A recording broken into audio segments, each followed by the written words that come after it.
107.3 HFM thanks everyone for listening to Community Radio. We really value your support. The management of Heritage FM Inc. advises our listeners that the views expressed by announcers are their own and not necessarily the views of the management and members of the association.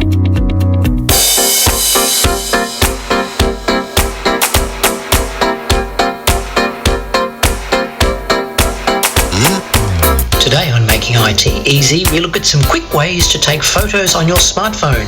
The Optus breach is still in the news. We're deep diving into the world of electronic tagging. We explore the most watched videos on YouTube and TikTok. And our app of the day is FuelMap. Well, a very good afternoon to everyone. We are live and local at the Kelmscott Agricultural Show. Sounds exciting, doesn't it? Hello, James. Hello, Tony. Jesus. Thank you for joining me. That's absolutely my pleasure. As usual, Kay is gallivanting around the world. I think she's going to be supervising from Singapore this morning. Ah, yeah, supervising. I see what you did there. Aha. So you are listening to Making IT Easy on 107.3 HFM. And we will have our mates Google and Siri listening along and helping out wherever they can. And I'm sure they'll both be trying to sell us some stuff on the way. So, as always, if you have a smart device handy, your phone, tablet or something nearby, perhaps your PC that's not too far away, you might want to power those things up and get them ready if you feel like playing along with some of our tips and trips on the way. For Kay, my darling, who is in Singapore at the moment, she put this music together for the show. The Kelmscott Show and WA Farming are an eclectic, rewarding and sometimes jarring mix between the old guard and the new. And with that in mind, we're going to start the ball rolling with a song originally done by David Hill and Elvis Presley, covered again by Billy Joel in 1992, We're All Shook Up.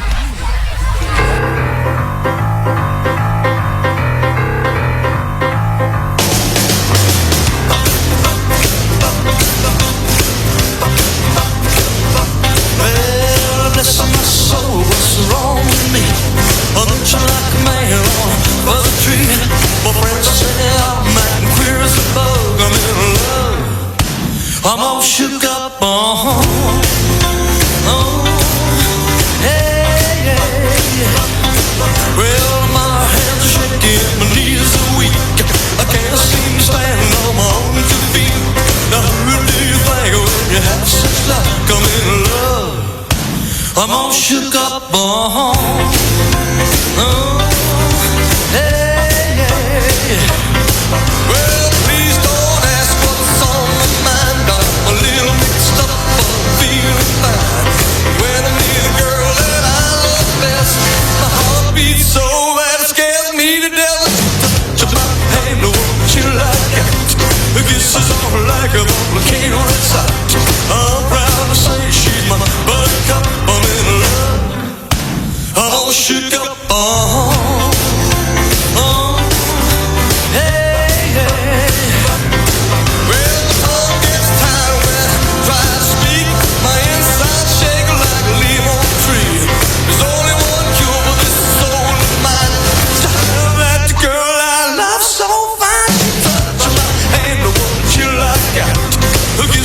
like a volcano inside.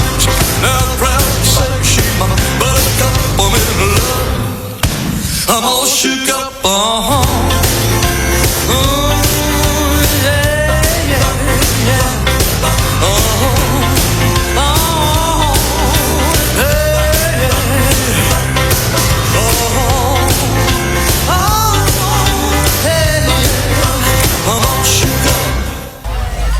Each fortnight we'll be giving you something to do that's a little bit new and encouraging you to complete it in between shows. Next time we'll check in and see how it went, perhaps run through it again and suggest something for you to build on.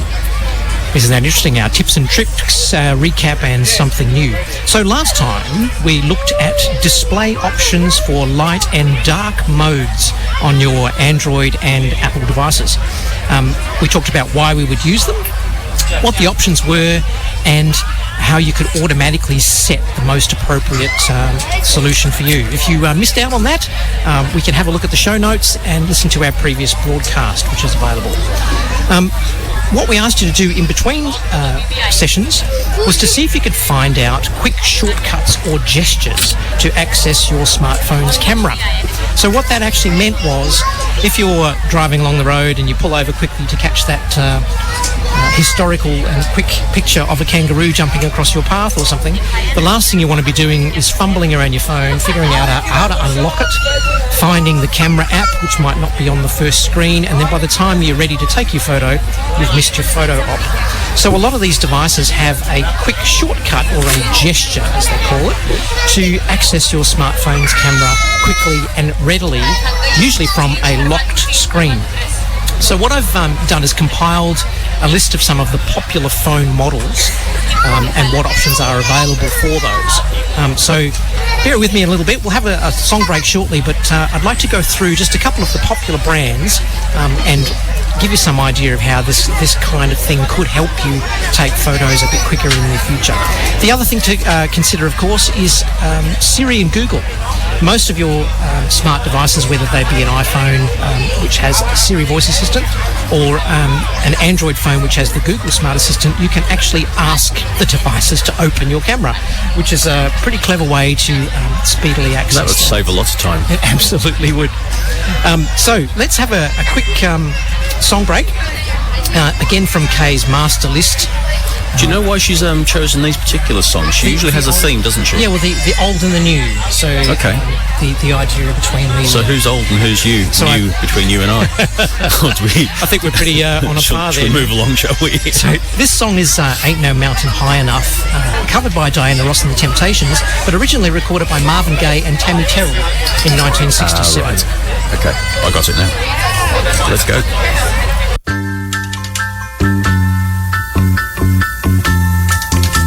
Listen, baby, ain't no mountain high, ain't no valley low, ain't no river wide enough, baby.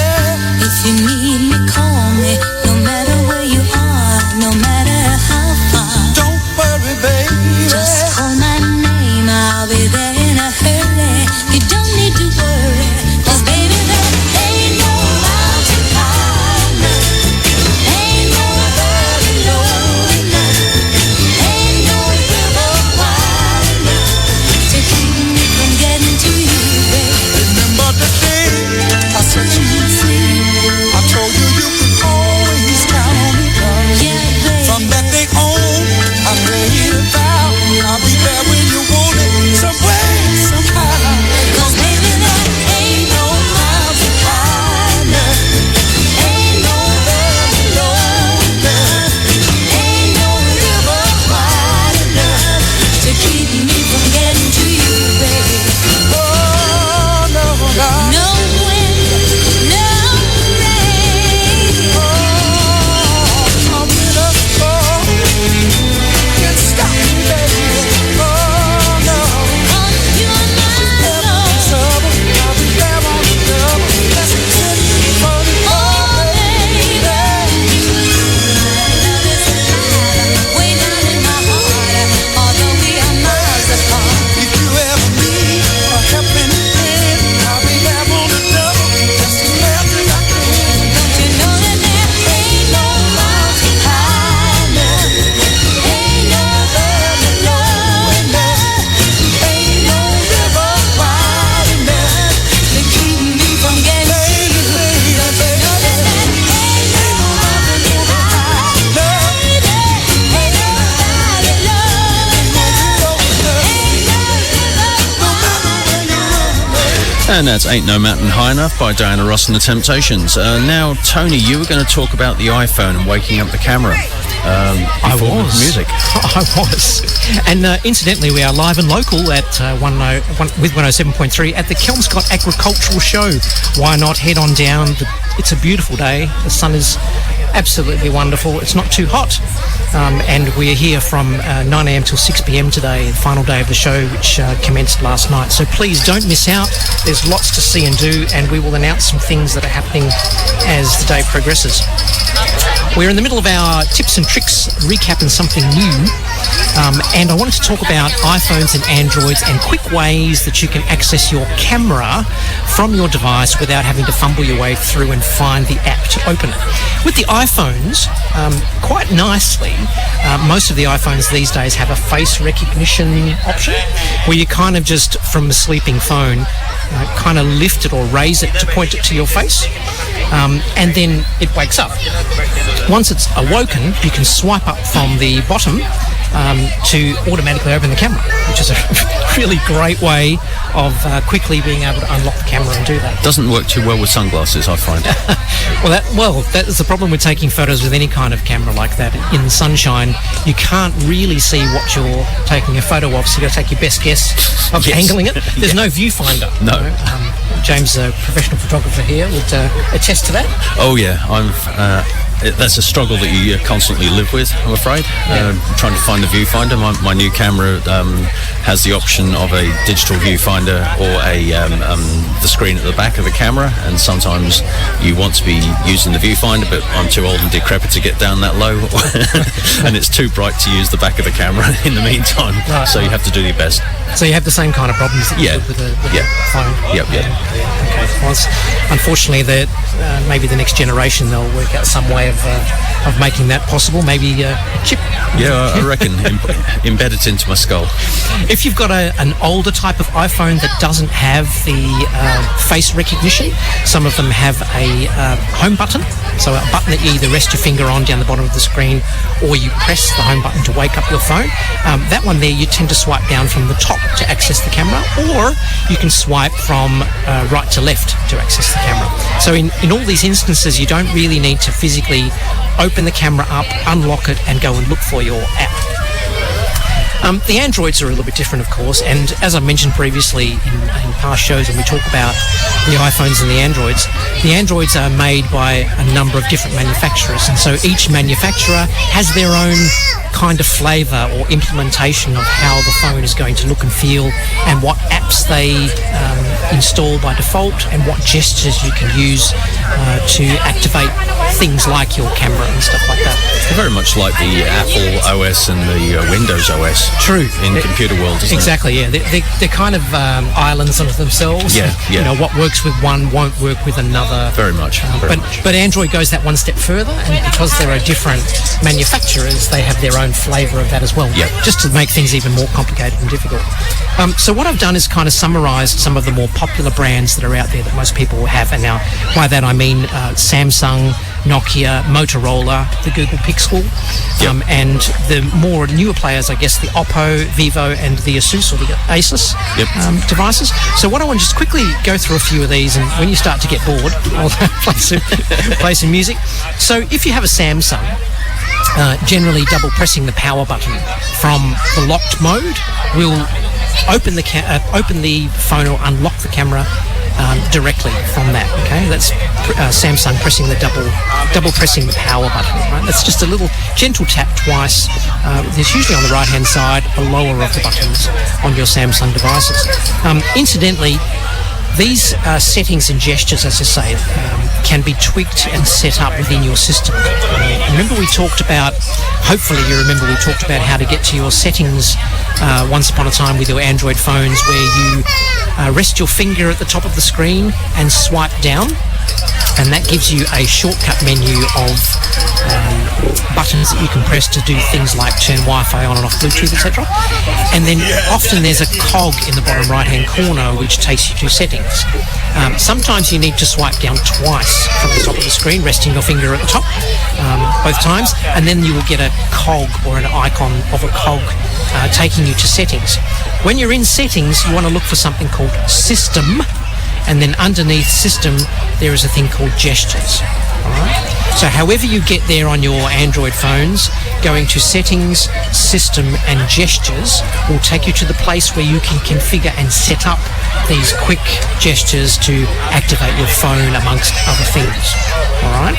So if you have a Samsung phone, as I mentioned, and you double press the power button and your camera doesn't come on, it's most likely because you haven't had the system gesture set up, which requires you to go into your system settings, into your gestures and look for your camera options to do that.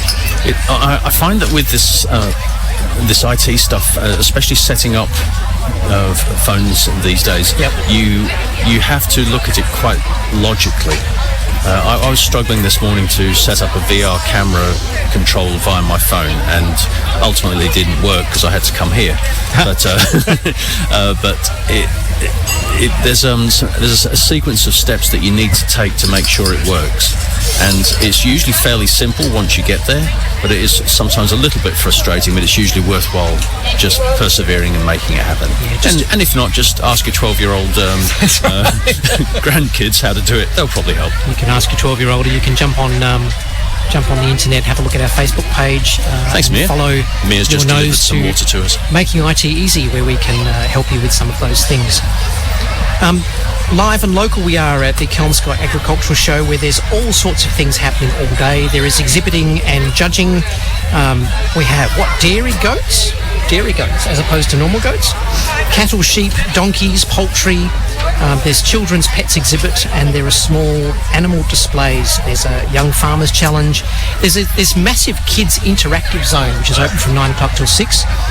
There's a free laser tag on the lower oval for the kids as well. Dairy cattle milking display, and there are state log chopping events. I saw that when I was setting up on the way through. That looks quite exciting. They're fairly regular. I think maybe every half an hour, every hour or so. Oh, wow. And there's entertainment floating throughout the show right through the day. As well as, of course, our happy and cheerful faces looking out at you while we do this show. Yeah, and don't forget is there fireworks tonight? Or there was fireworks last night. I don't want to talk about it if it's not happening tonight. There usually is at the culmination We'll check of up the on show. the fireworks. Let's take a break and jump into.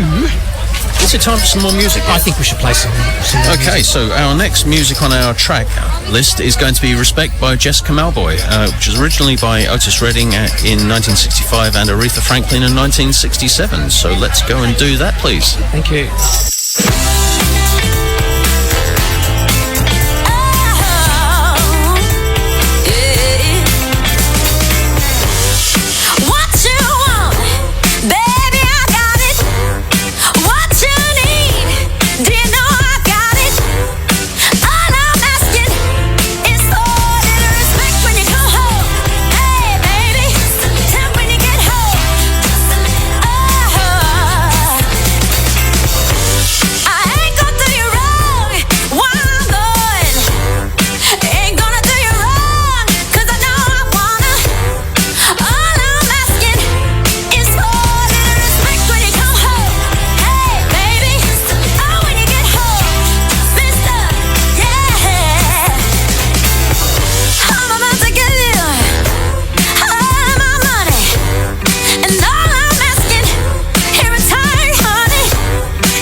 So if you know anything about a crime, please pick up the phone and call Crime Stoppers on 1-800-333-000. whoever you are. Are you going through the trauma of an injury from an accident? Do you need to know what your rights and entitlements are? SJB Legal can help. We have been assisting the community in areas of personal injury, workers' compensation and third-party motor vehicle claims for many years. We can also provide expert advice and court representation in a number of practice areas including general litigation, commercial disputes, wills and probate and restraining orders. For advice, call station sponsor SJB Legal on 9490 1660. Where's all my soul sisters?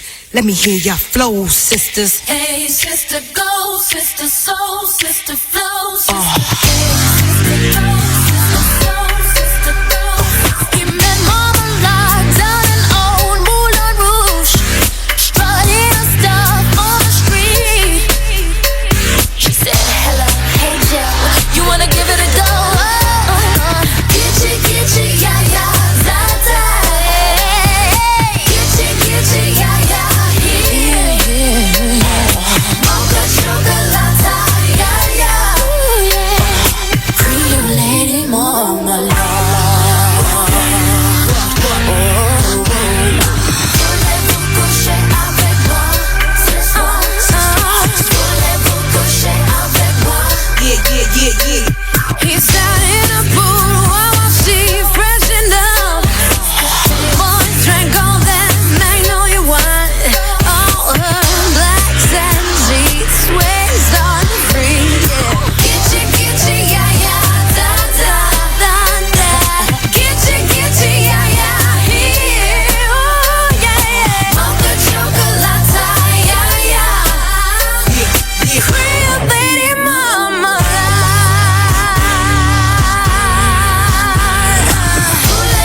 Let them know we bout that cake straight out the gate. We independent women, some mistake us for whores. I'm saying, why spend mine when I can spend yours? Disagree? Well, that's you, and I'm sorry. I'ma keep playing these cats out like guitar. High heel shoes, get love from the dudes, 4 badass chicks from the Moulin Rouge. Hey, sisters, soul sisters, better get that dough, sisters. We drink wine with diamonds in the glass by the case, the meaning of expensive taste. You wanna itchy, yeah, yeah. Come on, mocha chocolate. What? Rio Lady Mama. One more time, come on.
That's great. That was Lady Marmalade with Christina Aguilera featuring Maya Pink and Little Kim and Missy Elliott. It was originally the 11th hour from 1974, and I remember that's when some of the samples came out, and it was quite groundbreaking at the time. Oh, wow. Yeah. Should we not talk about how long ago that was? Go on. That was way back in the last century, boys and girls, and most of you, I'm sure, wouldn't remember anything about that. But anyway, let's move along from that, and let's look at the what Tony's going to chat about here live and local at 107.3 at the Kelmscott Agricultural Show. Tony. Well, roger that. We are deep into our tips and tricks on our recap of something new, and today I wanted to talk about quick ways to access your mobile phone camera rather than having to fumble your way through the different screens to try and find it, to take that photo up to make the best out of it. We talked about Samsung double pressing the power button from anywhere, so you can be the phone can be locked, or you could be in the middle of an app. Just double pressing the power button will bring up the camera. Motorola, which is another fairly big player these days, they have a couple of options for quickly opening the camera or quickly capturing the camera. There's a gesture. Now, I talked about gestures previously. Gestures are things you do with your fingers or your arms or your hands, or something how you're holding the device. It's a mannerism almost, isn't it? Yeah, that's right. Like you can kind of hold your hand up to somebody to wave. You know, that is a gesture that the phone can recognise looking through the camera. And there are some pretty clever things you can do, but in particular with Motorola, you twist the camera. So if you imagine holding it in your hand, left or right hand, doesn't really matter, and twist your wrist as if you're going clockwise or anti-clockwise twice, and that unlocks the phone and opens the camera, which is a really clever, cute way of being able to just quickly take that shot rather than having to fumble your way through, as I say, unlocking it, finding the camera icon, opening the camera, and then missing your photo opportunity. Incidentally, Motorola also have a selfie palm gesture, which is really cute. If you want to take a selfie, you kind of hold the camera up to yourself, or if you're doing a group shot or whatever, you can hold it kind of at arm's length, or maybe even on a selfie stick if those things are still around.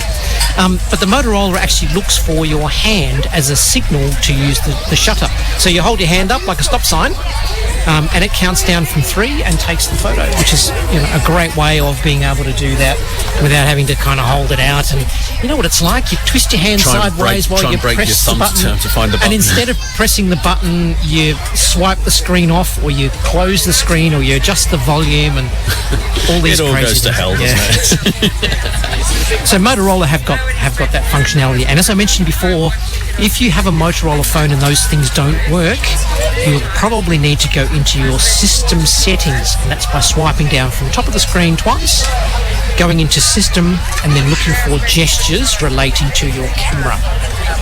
Nokia have an option called jump to camera, which is a simple double pressing of the power button. And the Google Pixel also have the open camera option quickly by double pressing the power button. So it seems like double pressing the power button is the kind of default one that most manufacturers have opted for, but Motorola have been a bit more creative with using other types of gestures. Some of the older types of Android phones, so if your phone's a couple of years old, it will support this kind of stuff. If they tend to be a couple of years older than that, sometimes you need to press and hold the volume down button to activate the camera. Okay. Now, if I've mentioned these things and they don't work for you, and going through settings doesn't enable them, jump onto Google and do a search for your phone model and camera gestures. Right? So type in ASUS or whatever, camera gestures, and someone on the internet will have most likely a little YouTube video for you to watch explaining how to do those kinds of things. Or you can shoot us a message on our Facebook page, and we can get back to you through there as well.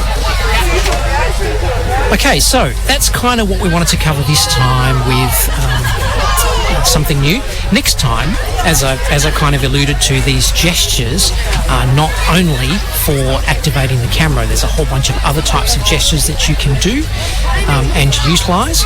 So your task, should you choose to accept it, is to do a bit of research into your phone model and just the word gestures, and see what kinds of gestures are available.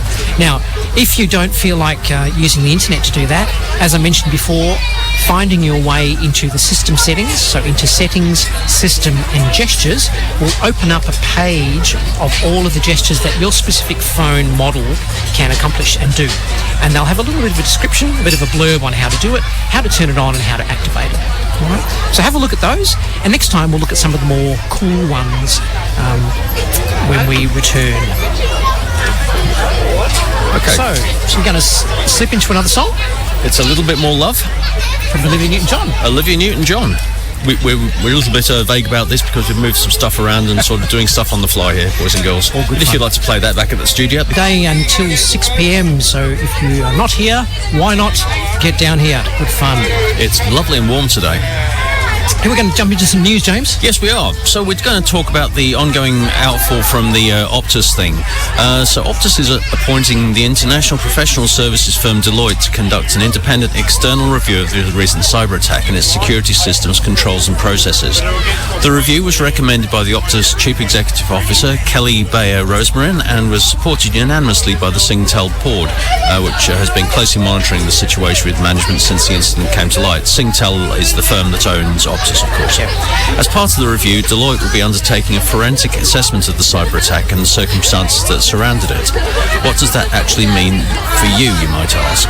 Well, a forensic assessment is very complex. It can include examination of log files and other evidence, as well as a detailed analysis of where the data is stored, how it's protected, and how it looks for any intrusion artifacts that may have been left behind after the attack. Basically, the team will use ethical hacking techniques to see what they can find. Let's hope there's some lessons learned and changes made to data collection and retention processes worldwide. Interestingly enough, you would have hoped that all those things would have been in place and monitored and assessed on a regular basis. Well, you'd have thought so, but I think that people generally are getting, or have been, very, very flippant about the use of data, and the use of and mining of data by the corporates generally has been pretty widespread and ongoing. So they're going to be losing money by giving up our data. And it's just a trend, isn't it? Like, it's Yeah. like, oh, we need all your information, we need all your data. Let's just get Get it however we can. People in IT are like that. We don't like to give up the data either. Like, once we've got your information, it's like, it's important. Yes, yes. The problem comes with unethical use of that. Yeah. That's the issue, I think. And I don't know about you, but I'm not the most trusting person when it comes to people having data on me. I do know that about you. Anywho, let's Telstra said had a few things to say as well. Yeah? Yes, Telstra made some comments in the wake of the Optus attack. They said, with a growing number of cyber attacks and data breaches hitting the media, some of our customers are asking what ID documents we keep, for how long and for what reason. These are all fair questions, and you're right to be asking them. What most Australians are familiar with, the 100-point check to verify who they say they are, Telstra, like most Australian companies, are required to verify your identity by checking and confirming at least one form of primary ID plus one or two forms of secondary ID or two primary IDs. There's a number of... It is confusing, isn't it? Yeah, absolutely. There's a number of laws requiring data to be retained in order to help law enforcement agencies combat fraud and other criminal activity. Telstra is required to retain user data for ID purposes while accounts are active and for 2 years after they're closed. The laws state that this user data must be encrypted and protected from unauthorized access and interference. Government reforms are looking at these retention laws. So the interesting point there is that there is a law that mandates that they have to retain this data for 2 years after someone's account is closed, just in case something has happened and they need to track these people. That's what they're saying. Yeah, well, that's what Telstra are saying, that the government is saying to them, or what the law actually is. I haven't actually read the law myself. No, I've tried to read legislation and I fall asleep. But I can kind of see the value in that. In light of the 9/11 attacks and all that kind of stuff, you know, you can't just walk into a shop and get a SIM card now. You've got to provide all of these forms of ID. So there's some kind of traceability to who you are and what you might do with that device. I can see the value, but I can also see I also have a question as to why so much data is required about us and what happens to that. Last year, or maybe it was the year before, there was a data leak in Queensland, and they they eventually found out that the driving license of any number of people were held on servers somewhere in the States. And clearly if Australian data, so this is driving licenses, pieces of official information and confirmation, if that is held offshore, then somebody offshore can access it, and they don't have the same qualms about it being held locally. Yeah, true, but I don't know how jurisdictions and stuff work like that, because arguably with everything being in the cloud, you've got no way of really knowing where your data is. It could be in any country, on any server. Probably all of them. Yeah, well, that's right. The whole idea of having the redundancy is to have multiple databases of information and cloud storage to stop the potential loss of data if one site was to go down and that kind of stuff. Yeah. So yeah, there is value in that kind of stuff. But how do the jurisdictions work? If it's stored in Russia, for example. Well, we clearly can't trust them at all at the moment. What did Vodafone send you a message Vodafone. to? Yeah. So this one here is written to you, but I got the same thing, and they reached out the other day with the following message. Hi, James and Tony. Following the Optus cyber attack, we want to reassure you that your Vodafone customer data has not been impacted. Vodafone takes cybercrime extremely seriously and continue to make significant investments to protect our customers and their personal information. Our Cyber Defense and Response Center provides around-the-clock monitoring, threat protection and intelligence to help protect your data. To find out more about what we're doing to keep your information safe, and for some tips on how you can also keep your data safe, head to the Vodafone website. So those of you who are Vodafone customers in any shape or form, you can usually log in via your online profile and you can get straight to the data that way, or just look at it online. And rightly so that the other telcos have jumped on the bandwagon to say, hey, we're watching this, we're doing all we can, we've upped the ante, if you like, and we've put all these measures in place to try and be doubly and triply secure and all that kind of stuff. And on the back of that, there are cyber attacks happening everywhere. Yes, and it sounds as if there's a golden bullet for cyber attacks. We should continually embed and encrypt and double wall our information. But the bottom line is that we're dealing with electronic signaling, which is very, very difficult to control. And it's the reason we get all our updates on our IT devices at the moment, and has been for a long time, is that they're continually trying to repatch and repair these little faults. And the same thing is happening to our secure services, I think. Yeah, we're plugging holes or potential security breaches. And the trick is to get there before somebody gets in before them and nicks it. The whole thing about this data retention thing, though, is, okay, we've accepted the fact that they need to retain the data for whatever reason, and we don't really have any choice, but it needs to be secure. The method of access of that data needs to be absolutely secure, and that's where Optus fell down. I think so. They were able to hack into their system because it wasn't secure enough. And hopefully that's a wake-up call to everyone out there who has our data. Including government. Absolutely. And things will look better going forward. Let's hope so. So, are we going to go to some music, or should we have a customer service announcement? I think we'll have a community service announcement, and then we'll slip into Do You Love Me by Human Nature, which is originally the Contours from 1962. Awesome. Did you know around 500,000 Australians will be affected by epilepsy in their lifetime? Sadly, many people won't disclose they have epilepsy for fear of misunderstanding and stigma. Help Epilepsy Action Australia bring epilepsy out of the shadows. Get on board to raise epilepsy awareness worldwide. Visit epilepsy.org.au or phone 1300 374537. Is the stress and burden of doing your own bookkeeping overwhelming? Station sponsor AW Bookkeeping and Secretarial Services specialise in MYOB, BAS, payroll, debt collecting and much more. They will help you to develop and implement procedures that are customised for you. AW Bookkeeping hold the competitive edge in customer service, striving to make your business successful. With 23 years of knowledge and experience, AW Bookkeeping will assist you with all of your bookkeeping and secretarial needs. Contact Amanda 0438 307 730. You broke my heart because I couldn't dance. You didn't even want me around. But now I'm back to let you know I can really shake 'em down.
And welcome back to Live and Local 107.3 at the Kelmscott Agricultural Show.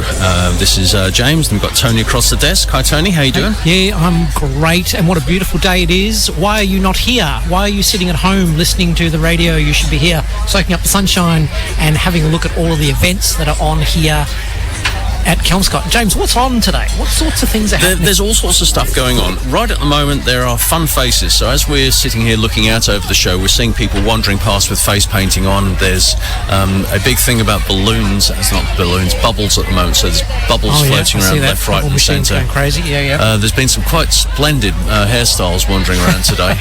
There's a guy with what looked like an afro done up in a bun on top of his head that looked quite magnificent. So congratulations to you.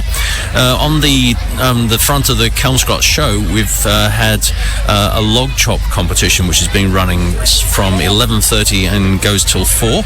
So there'll be some finals, I imagine, coming up. It sounds like it, doesn't it? 3 or 3:30 or something like that. Yeah, so every now and again you see some things about log chopping on TV or YouTube, which is where I tend to get most of my visual news these days. And you see these big burly blokes throwing axes around as if it's nothing, and then just chopping through these logs as if, they're nothing. Yet I know damn well that when I try and chop a log up, it takes a little bit of time usually. They are so fast though. That's the thing, isn't it? 3 or 4, and 3 or 4 stripes, and and you got this thing that's about 2 foot in diameter just gone. Yeah. Wow. I mean, why would you need a chainsaw if you're doing that?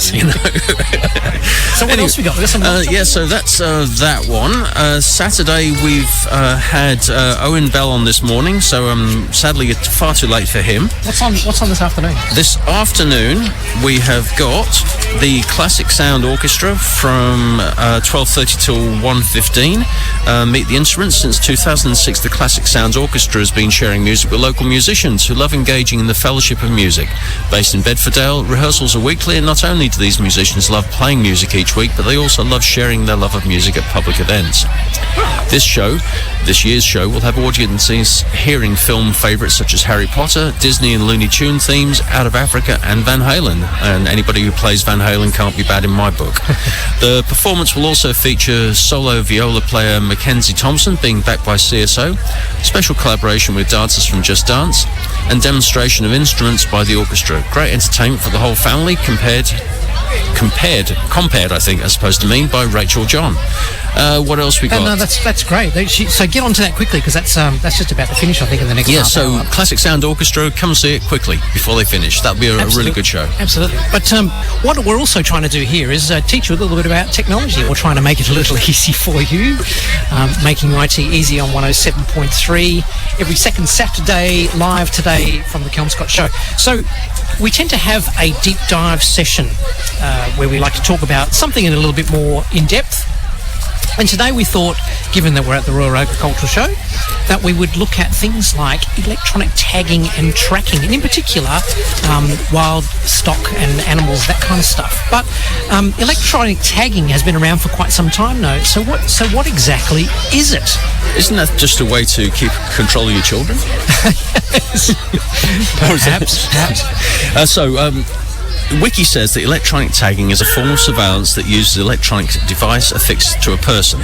But there's many more variations or tagging and tracking. Devices can connect locally over short distances using radio waves, or globally using GPS. They can also be used in the justice system to enforce location zones using geofencing, and also for curfew monitoring. Wow, there's some interesting terms that we've just talked about there. So, Wiki. What's your understanding of what Wiki is, James? Wiki is a pooled communal knowledge base, essentially. Yep. So anybody can find a page on Wiki, decide that some data is incorrect there, and make an alteration, and it will appear on the Wiki site. Right, so Wiki is a website, or a database, if you like an online encyclopedia. Yep. So remember the days when you used to have the World Book and... what was the other one called? That's Britannica? The stack of encyclopedias that sat proudly on the family's library. I remember being so excited when we finally got one that cost thousands of dollars back then, and every time I went to it to look something up, it wasn't there. And it'd be like, okay, let's go through the 5 yearbooks to see if it's been added. So frustrating, but they looked nice. Yeah, on the my parents bought a Disney special version, and again, it was beautiful to look at, and it had some fun stuff in it, but was very little of any real worldly use. That's right.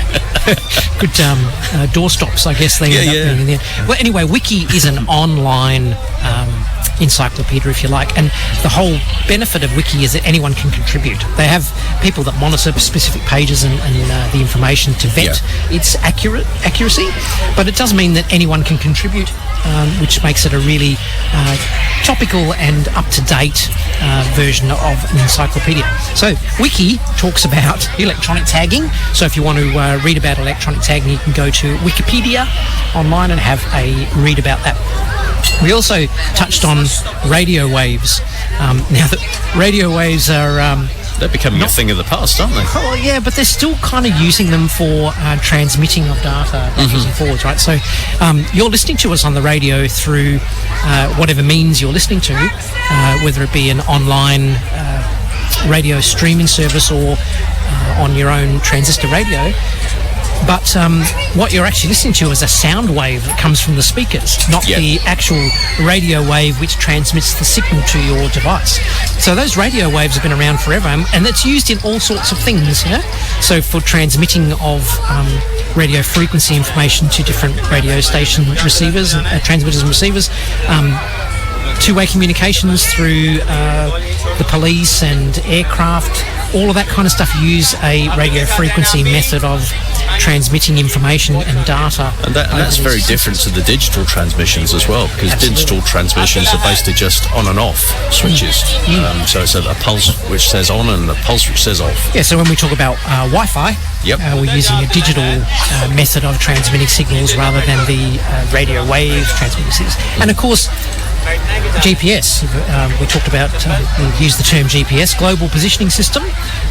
If you've got a GPS in your car or some kind of mechanism there that allows you to track where you're going over a map, the GPS uses global positioning to a satellite that's in orbit around the world to globally track your location. The fantastic thing about that is it can track you wherever you are on the world as long as you've got access or a line of sight, if you like, to these GPS. So when you start thinking of radio waves and Wi-Fi and GPS, the things that you can start to track and monitor increase exponentially. It just opens so many doors. So in the justice system, for example, house arrests and that kind of stuff, they have these collars or tags that go around ankles or wrists or even around the neck, and you can set up a location zone.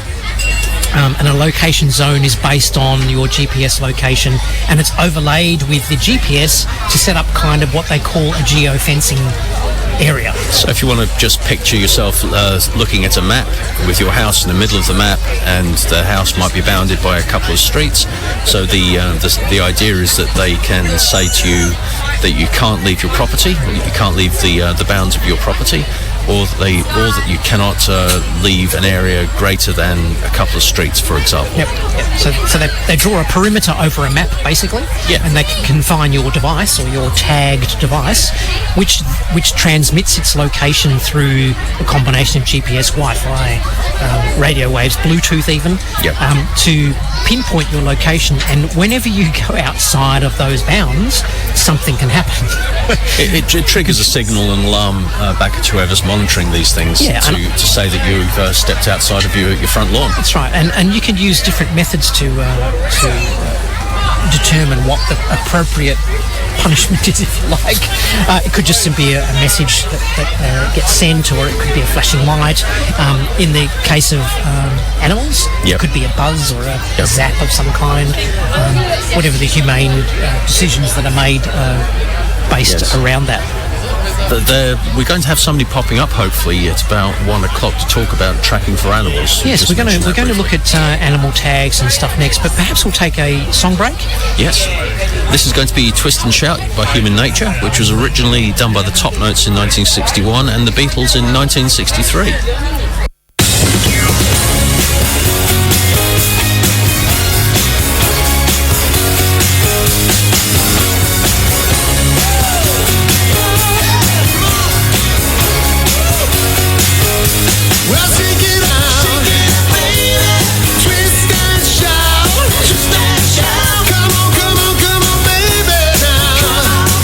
Come on and work it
107.3 HFM, the voice of your community, is proudly supported by Woods, Mowers and Saws, Armidale. Serpentine Mower and Saws. The Byford Harness Club.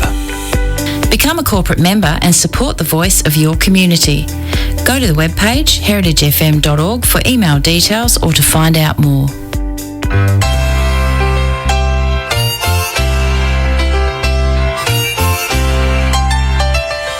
If you see your brother standing by the road with a heavy load from the seeds he sowed, and if you see your sister falling by the way, just stop and say, you're going the wrong way. You've got to try a little kindness, yes, show a little kindness. Just shine your light for everyone to see. And if you try a little kindness, then you'll overlook the blindness of narrow-minded people on the narrow-minded streets.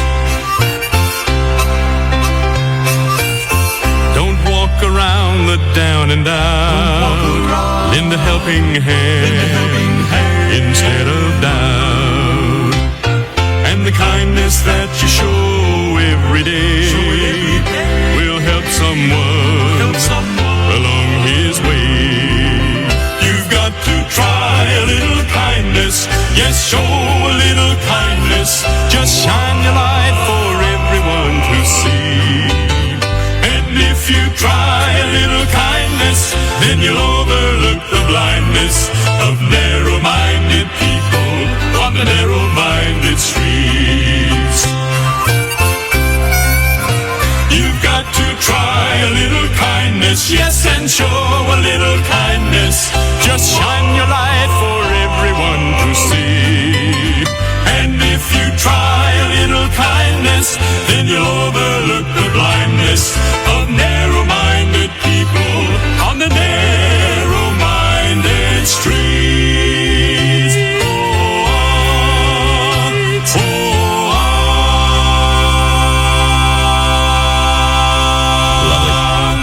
This is James and Tony at Live and Local 107.3 at the Kelmscott Agricultural Show this morning. That was the Herald's Try a Little Kindness. Yes, it is this afternoon. So sorry. That's all right.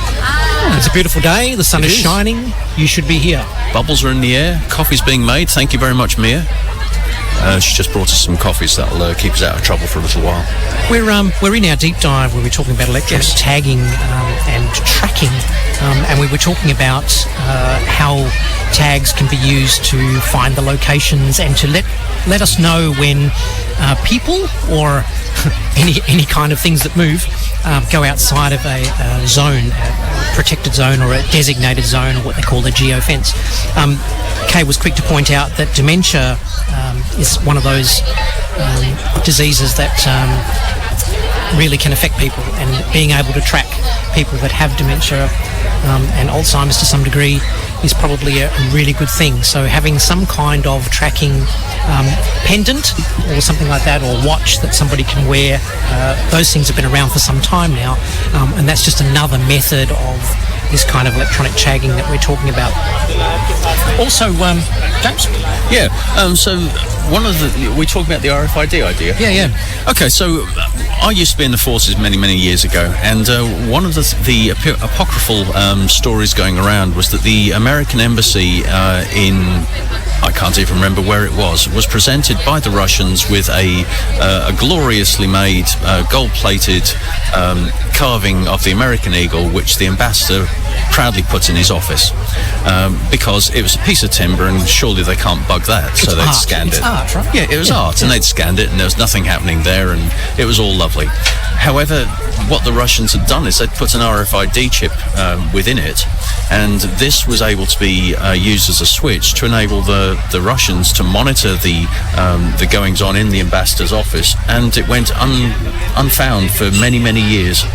The purpose of it originally was to keep track of its location, this piece of art, because it was valuable and they wanted to make sure... No, it was basically set up so that it became a microphone in the ambassador's office. So this was just a stealthy thing they did? Yeah, so this is basically... Wow.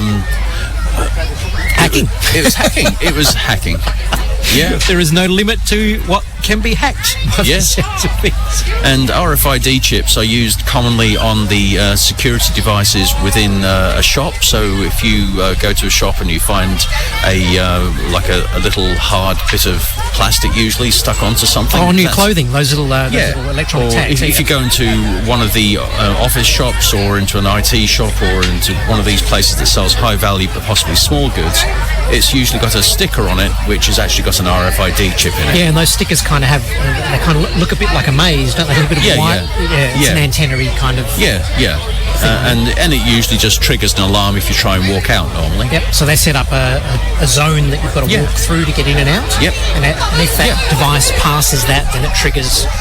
So this electronic tagging is kind of It's everywhere. fairly ubiquitous, and it's interesting that there's more and more people beginning to use these iTags and to market them, and you can buy them quite easily. So are we going to talk about that a little bit later? We're going to talk about animal tagging shortly. Hopefully we have a guest coming to talk to us about what their experience with it is. But perhaps we could zip across and talk about phones. Yep. Because we talked previously about being able to find your device. Remember back a few episodes ago now, we talked about... 2 weeks ago, I remember talking to you about this. We talked about how you can track your phone. So if you happen to misplace your Android or Apple phone around the house, or you've left it in the car, or perhaps even you've left it at somebody's place, these devices talk to the internet, talk through GPS, through Wi-Fi and through Bluetooth, so they can triangulate their location, right? So in effect, it is an electronic tag. Yeah. And being able to transmit its location enables you to find it. So again, you could probably set up a geofence or a location perimeter, so that if someone was to take it out of that area, various things could be triggered, be it an email or even a phone call or a message or some kind of an alarm. So those kinds of things we talked about previously. There were apps that are installed on your devices. So if you have an iPhone, there's an app called Find My. It used to be called Find My iPhone, but now, because there are more things to find than just the iPhone, they've changed it to Find My. So any Apple device which connects to your Apple ID can be tracked from any other device which is logged into your Apple ID. So this is fantastic if you're an Apple family and you have 3 or 4 Apple devices in your house or area. You don't have to pick up one phone to call the other. You can just use the app, and the app will tell you, bring up a map, show you the GPS locations of where these things are. And this is using that kind of triangulation technique that we're talking about here. Proximity sensing. Yeah. And it's really quite clever. I've got a few Apple devices, and they can tell me really instantly where any of the others are. Yeah.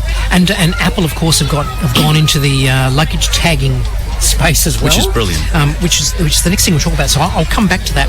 But with the apps on the Androids, they have an app called Find My Device, or Android Find My Device, which is also a method of being able to triangulate your position of your devices should you not be able to find it when you need it in a hurry.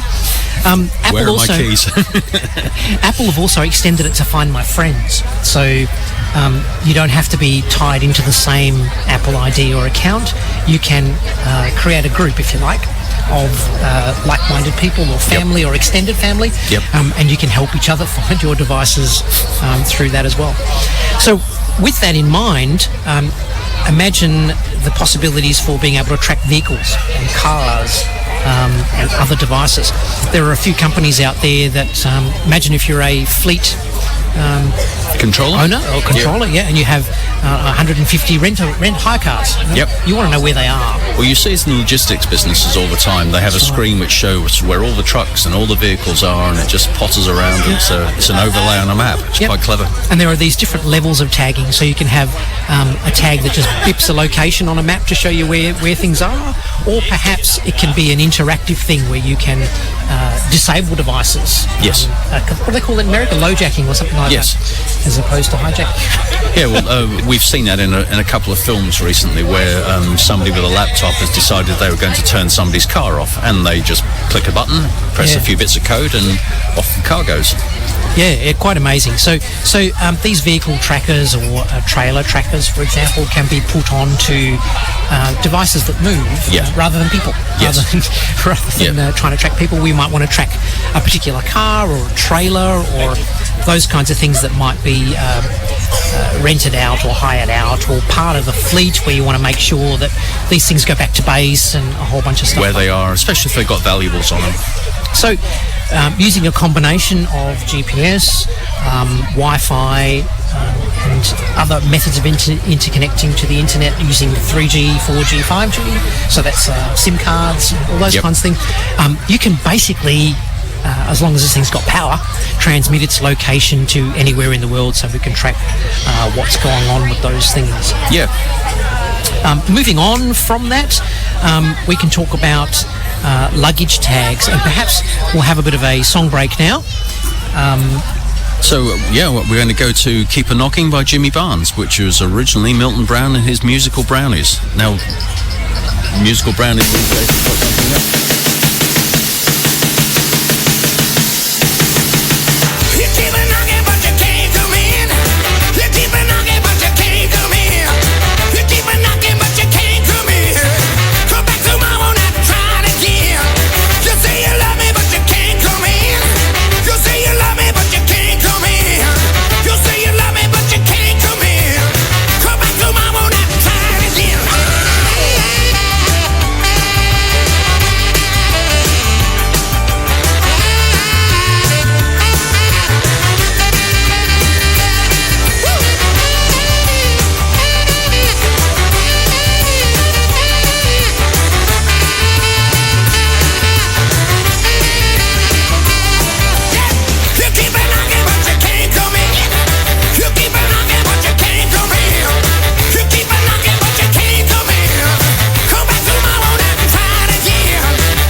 And live and local, this is James and Tony at 107.3 at the Kelmscott Agricultural Show, live and local. So Tony, we were talking about tracking apps and tracking tags, and you wanted to talk about luggage and freighted goods. I did. I do. I will. You will? Yes. We touched on the Apple family of devices and the apps that they have for finding your iPhone and finding your friends, etc.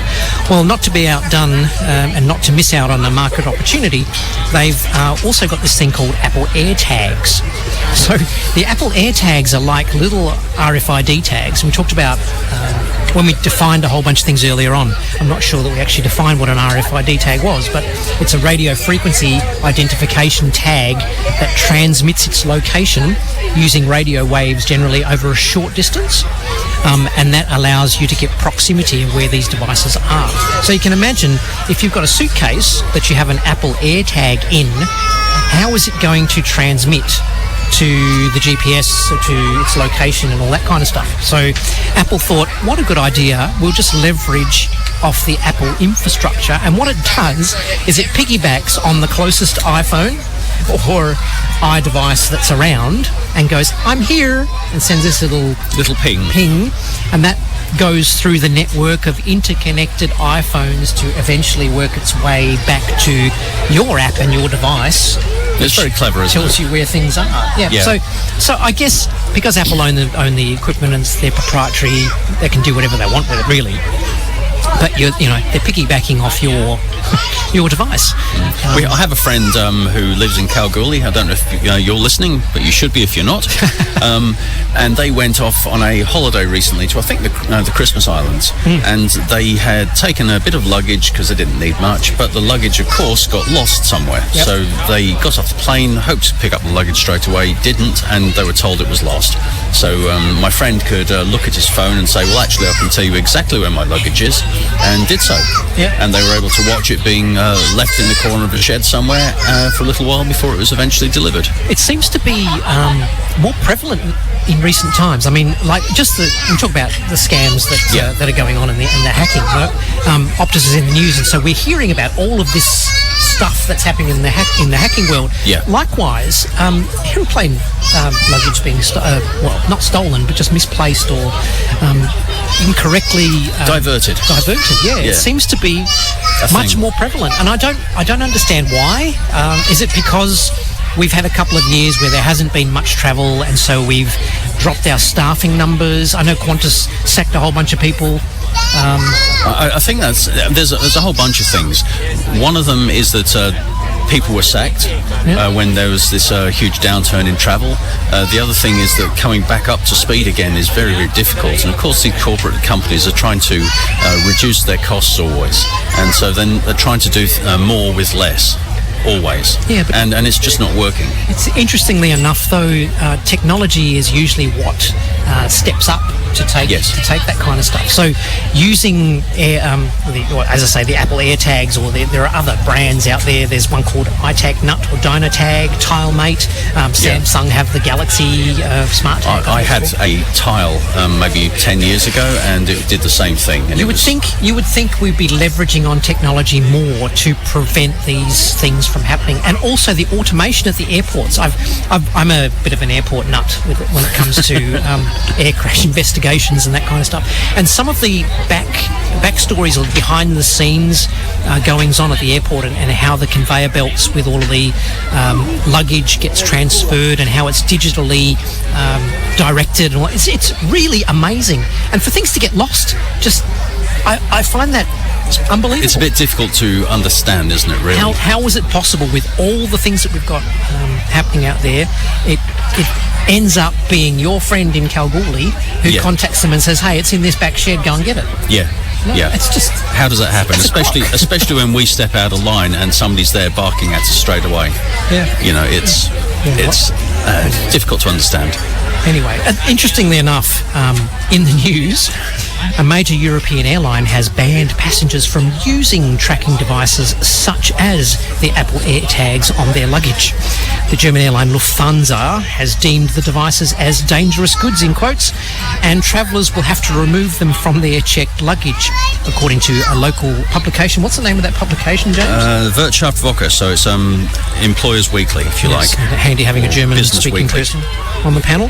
So confirming the news on Twitter, the airline wrote, Lufthansa is banning activated AirTags from luggage as they are classified as dangerous and need to be turned off. And I guess what they're saying now is your mobile phones and stuff need to be switched off because there's a risk with interference with navigation, but also the batteries, the lithium it's lithium batteries. They don't like particularly. They don't particularly like that. In the cargo hold, more so than in the cabin, because the cabin is pressurised. Those things are okay, but if you've got luggage that's going in the cargo hold, arguably the cargo hold should also be pressurised, but probably not to the same level as inside the cabin for people. So I guess that's where they're coming from.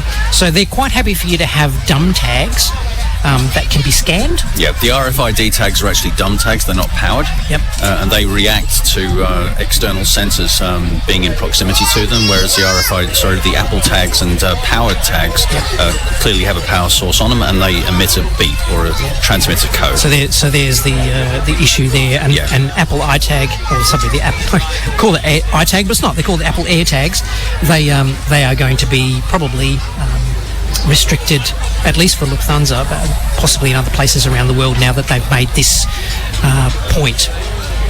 I actually wonder whether it's more to do with them looking a little bit foolish when they're losing the bags, and there's a crowd of people outside the desk saying, "Oi, my bag is here, go and get it." We need to look at some of the stats of Lufthansa and how they're going with aircraft stuff. Yeah. All right. So, next one. Let's take a musical interlude. I think so. So, shall we play Surfing USA, The Beach Boys from 1963, which was originally Chuck Berry from 1958 as Sweet Little 16. If everybody had an ocean across the USA, then everybody'd be served like California. You see them wearing their baggies, Warachi sandals too, a bushy blonde hair, surfing USA. You'll catch them surfing at Ventura County line, Santa Cruz and Australia's Caribbean, all over Manhattan and down Doheny Way. Everybody's gone surfing USA. We'll all be planning out a route we're gonna take real soon. We're waxing down our surfboard, we can't wait for June.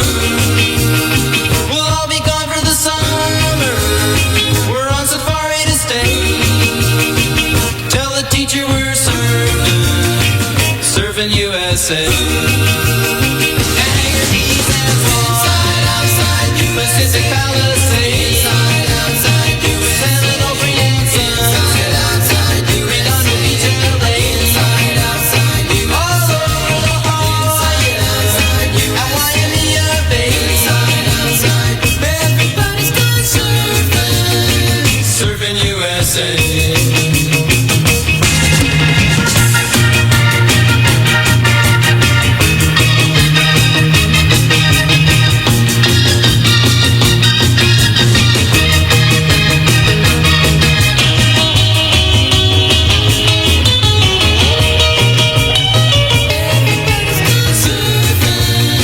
Surfing USA. Everybody's gone surfing USA. Everybody's gone surfing USA. Yeah, everybody's gone surfing USA. Yeah, everybody's gone surfing. Good afternoon, this is James, live and local at 107.3 at Kelmscott's Agricultural Show today. That was the Beach Boys, Surfing USA. And we're going to go back into talking about animal tags. Now, we were going to be having a lady from the Agricultural Department talking to us about this, but she's had to go off and do something veterinary. Yes, was it one of the goats? I think one of the goats did one of those goat things and fell over. Is that Narcoleptic goats? That's one of those. Is that what's called narcolepsy? Narcolepsy, yeah. Where people fall asleep. Look that up on YouTube, guys. Narcolepsy. Narcoleptic goats. It's hilarious.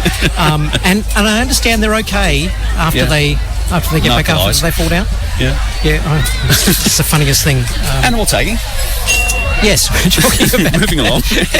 Animal tagging. So in the animal kingdom, we talked about RFID chips and tags and all that kind of stuff. So in the animal kingdom, we also have microchips, and we have electronic tags using the RFID, most commonly placed in the ear. So these devices are used to manually scan to read the data. So what I was hoping to do is talk to somebody here with regards to their cattle and how they use them. But generally, a tag gets put on the ear of your cow, bull, goat, pig, whatever.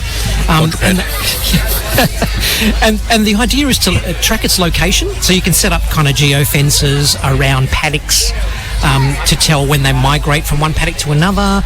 You can put one around the bull. Put one around the bull. Monitor the tag that's on your bull to find out how he's roaming. This is one of the other things that happened. They track where the animals actually are and where they go, and it establishes routes that they follow, and what bull has been in proximity to what heifer, for example. That's right. And it's all very important to gather this data so that you can figure out trending over time, you know. So, we need to put more cows in that paddock because, you know, nobody's going over there or whatever. And you can use it to marshal them, track ones that you're particularly wanting to monitor. And of course, there are levels of tags as well. Some of them can monitor heart rate.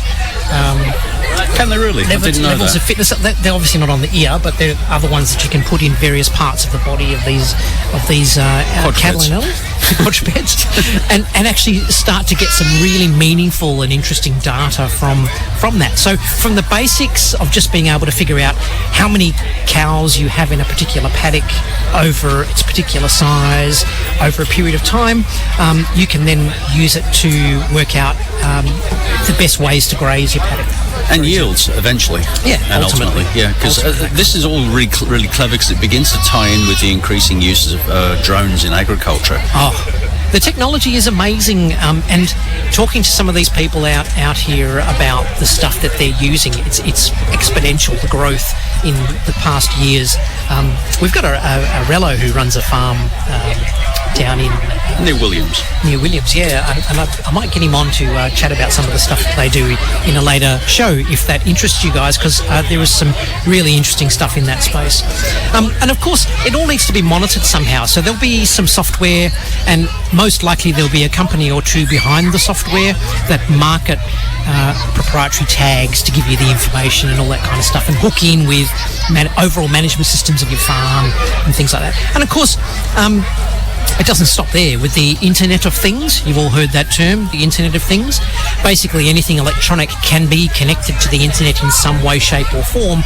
You can monitor, you know, whether your gates are open and closed. And more than that, you can actually open and close your gates using these devices and some kind of technology there to react to the tags and information through there. You can monitor your water levels, your water supplies. There are so many things that you can do, and of course, as you gather the data and do these things over weeks, months, and years, you can streamline your day-to-day operations, and you can be informed of things as they need to happen. You know? So when the water levels are down, or if a particular area needs more attention for whatever reason, you can address these things in some way. And that's where the term smart comes into the technology. You know, It's all well and good to be able to say, okay, at 8 o'clock, open and close the gate, but if it's raining, don't turn the sprinklers on, you know, or if there's too many sheep in this particular paddock, open that gate, you know. So there needs to become some kind of smart artificial intelligence, if you like, behind this kind of technology. We're seeing it domestically as well anyway. Those of you who've got retic systems, you'll often have an ability to have a plug-in which says that when it's been raining in the last X long, not to put the sprinkler system on, which is, you know, in Western Australia quite important because we have historically had a lot of issues with accessibility to water. Absolutely, and we want to be monitoring these things as best we can, and I guess that's the smart part of this technology, and slowly we're getting better. And I think in the next decade we're going to see some really interesting things in that space. Yes. Where do you want to go next, Tony?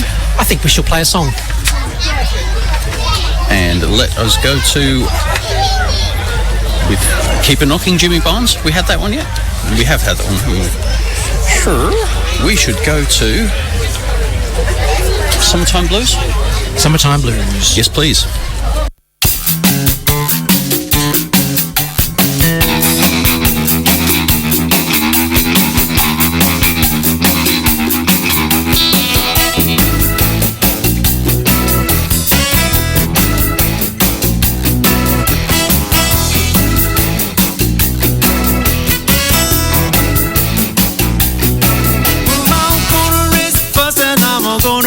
Holler. I've been working all summer just to try to make $1, yeah.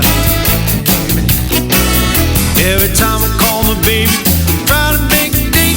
Mama said no dice, son, you got to work late. Sometimes I wonder what I'm gonna do. There ain't no cure for the summertime blues.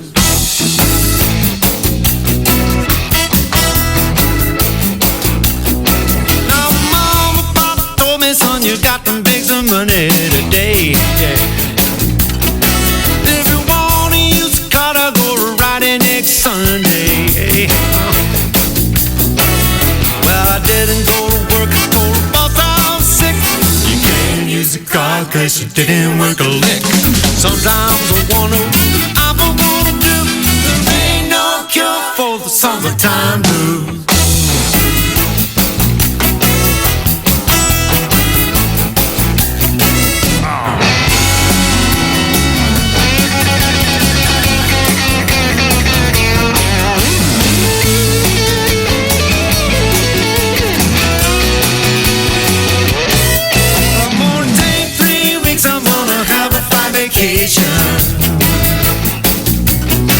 I'm gonna take my problems to the United Nations.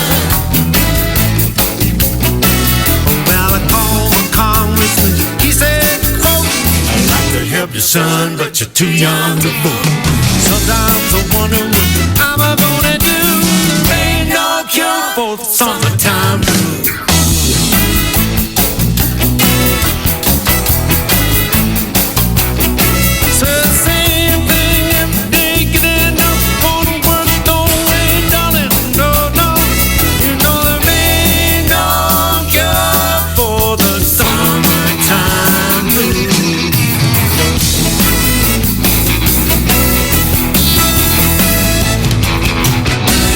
Welcome back to Making IT Easy with James and Tony. We're at the Kelmscott Agricultural Show, live and local at 107.3, and we are going to be talking about some of the listener questions that we've been receiving, and one of those has been, what has been the most watched YouTube and TikTok videos?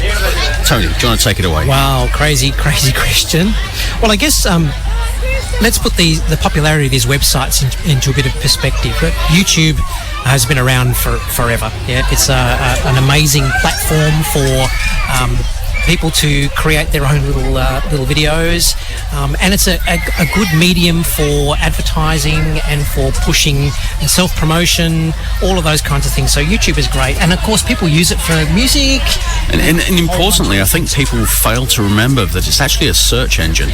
So it's an amazing search engine. Now powered by Google. Powered by Google. Google have taken over when they realised that it was such a fantastic thing. Yep. We'll buy that, thank you. Yep. And we'll also move our Google Music into YouTube Music, because they all have the infrastructure there and everything, so it made sense to do that. It's all very incestuous. Really. Similarly, along comes TikTok. TikTok's been big in the Asian countries, and it's a little bit different than YouTube. It's more about short snippets, and it's not such a big a broad demographic. It seems to be very fun. And the production values are lower typically. Yeah, and we're going to talk about a little bit more about that, the pros and cons of each of the places. However, just to put you into perspective, I've got a list of the top 100 websites here, and if I look at I just took the top 5, right? Google.com, right? Makes sense. Yep. The Google search engine is the number one. 60.49 billion visits per month. This was updated in late 2019, so this is 2 years old, this information. But, 60 billion visits per month for somebody going to the Google website to do a search. That's ridiculous. YouTube comes in second at 24 billion. Okay, Facebook, 19 billion.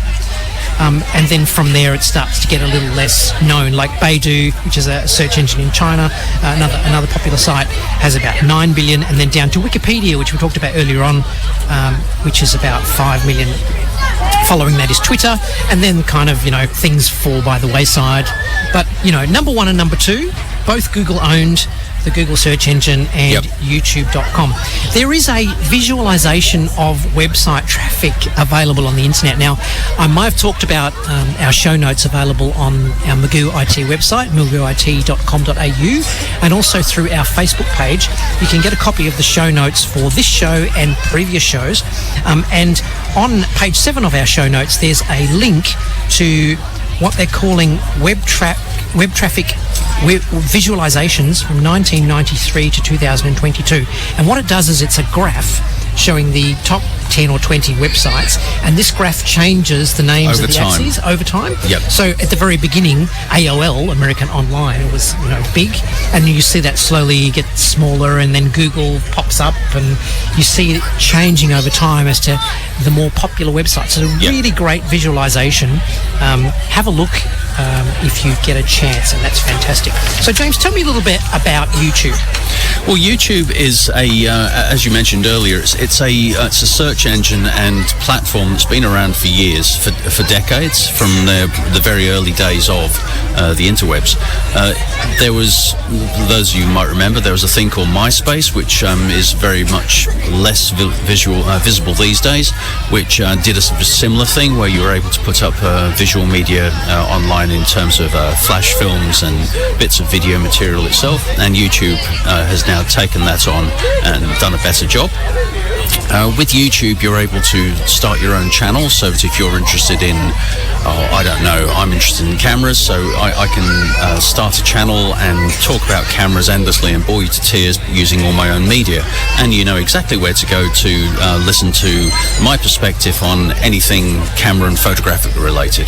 Similarly, Tony could do something about IT and talk to you about how to do various aspects of IT, from whether it's building a computer to fixing a phone, or one of the many other things. And indeed, we do have a presence making IT easy. Yes, on YouTube as well. Yes, so making IT easy on YouTube is a thing that you can search. So if you've got a few minutes while you're listening to our dulcet tones, how could I describe this? I'll move along. Our dulcet tones in your eardrums. Whilst you're listening to us, you could also do a search online and on YouTube and for Making IT Easy, and you'll be able to see some stuff as well. So it allows us to present a visual representation of our profile. It has now accrued 2 billion active users and 1.7 unique monthly visits. This is YouTube, right? This is YouTube, yeah. Okay. Sorry, I'm sort of looking at some stats here and trying to. And they make a bit of money out of advertising revenue. I believe that it's 28.8 billion. That's a lot of money. That was the end of last year. And I wonder if that's because of COVID that it went up.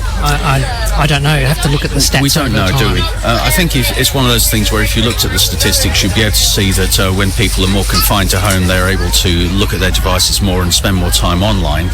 We certainly know that the internet's got a really big workout when people were at home. But nearly $30 billion in revenue advertising over 12 months that's doing all right. Wow. When they talk about videos online, YouTube accounts for 67% of video consumption amongst millennials. Who are millennials? I'm a little bit fake. I'm not a millennial.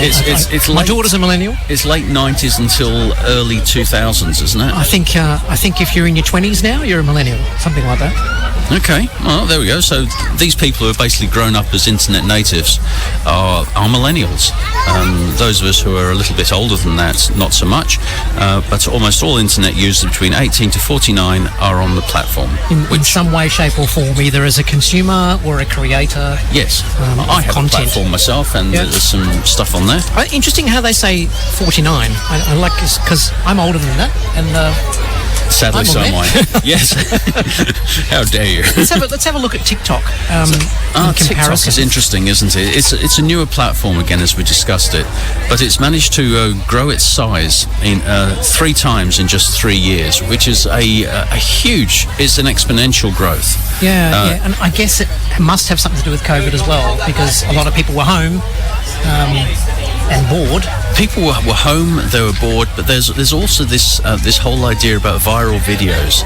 So if somebody comes up with that little happy dance that somebody was doing a little while ago, or whether it's the Ice Cube challenge, or these things. We're going to talk about a couple of those challenges. Are we? I think, yeah. But people come up with their own little bits of footage for this, and they put it up online, and it goes up onto TikTok or YouTube or even Facebook now, and it adds people's footage to an already huge pool and gives them a profile which people approach and have a look at, and some of it's good and some of it's less so, let's be quite honest, but it's all useful. But nearly every new user, we'll start every 8 seconds for TikTok, we have a new user joining the platform currently. That's the statistic. Every 8 seconds? Yes. Wow. So and they talk about 1 billion active users per month? Yes. And they're looking at about nearly $5 billion in revenue. So do you know where the revenue comes from for TikTok? I presume they still have the advertising as well. I'm not a subscriber to TikTok. Ditto. I'm not really familiar with it, and it's only just becoming popular in Australia. Yes. It's actually a Chinese platform. Yeah. It's owned by China. Those of you who listen to the news a little bit might have heard that the legislators who look after our interests are concerned that TikTok is being monitored by the Chinese government, who are a little bit... they don't have the same opinions as Western legislators. As opposed to Google, who is monitoring YouTube. Yes, as opposed to Google, who's monitoring everything and everything you do. Yeah, that's right. So they say that roughly 50% of TikTok users fall below the age of 30. So it's kind of a millennial and slightly older demographic in that space. So I guess it's probably a bit more playful. It is. It's lower quality. The production values are less than some of the YouTube materials that go up there. Yeah, I think it's easier to put something up on TikTok as well. Yes. Straight from your phone, you can just do it. Absolutely, and that's how it's been designed as well. Yeah, which is kind of good. Because it gives everyone has a chance without having to know how to use the YouTube Studio and all of those kinds of things to do that kind of stuff.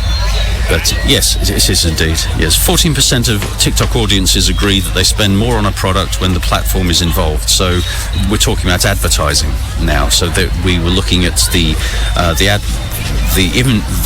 revenue generating 4.6 billion. Is that monthly? Is that monthly? Wow, that's impressive. So 512, so that's 60 million a year. Nearest damn it. Hard to imagine. Yeah, it's a lot of money. Anywho, there you go. They're catching up to YouTube. So so there's a hashtag. TikTok made me buy it, which became 2021's most popular hashtag on TikTok, surprisingly. You're listening to Tony and James live and local at the Kelmscott Agricultural Show. On Making IT Easy. Yes, we are trying to make IT easy. There's so many rabbit holes here. Let's jump into Iggy Pop and the Wild One. Thank you very much. I'm a real wild one. Wild one. Wild one. Wild one.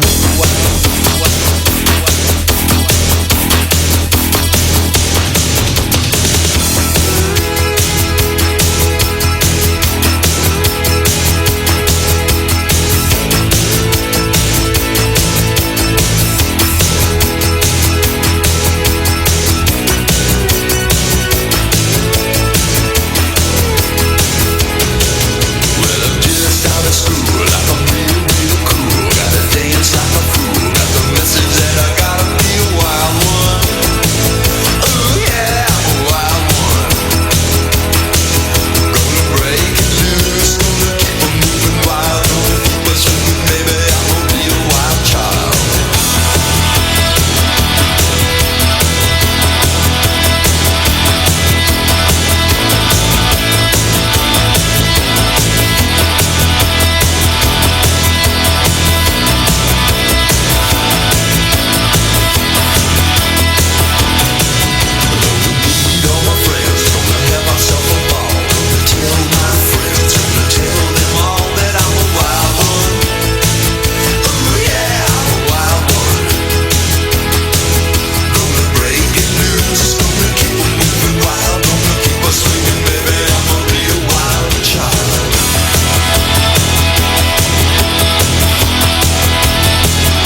It's James and Tony at the Kelmscott Show. This is live and local, 107.3 and Making IT Easy. That was just Wild One by Iggy Pop, which was originally done by Johnny O'Keefe in 1958, which was the original release date of the single, and is considered the birth of Australian rock and roll. Holy dooly, the birth of Australia. There you go, you heard it first on 107.3. The song, which is arguably considered the birth of Australian rock and roll. That's amazing. There you go. We are talking about YouTube and TikTok, and our listener question was, let me just get it, what has been the most watched YouTube and TikTok videos? So, of course, I went out to Google to find out the answers, and if you don't already know, Baby Shark Dance. The Baby Shark Dance is the #1 most viewed YouTube video, 11.4 billion views, and it was published in June 2016. Now, I guess because it's been published for, what, is that about 6 years now? About that. That's probably why it's had 11.4 billion views. Imagine something that has only been out for 12 months might have a huge number of views, but it hasn't been there for that long. So yes. You have to put this in context. Anything that's been published for a significant amount of time is likely to have more views unless it's rubbish. Yes. Anyway, I just want you to listen to the first minute or so of the Baby Shark Dance.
Ago, I hadn't heard of it.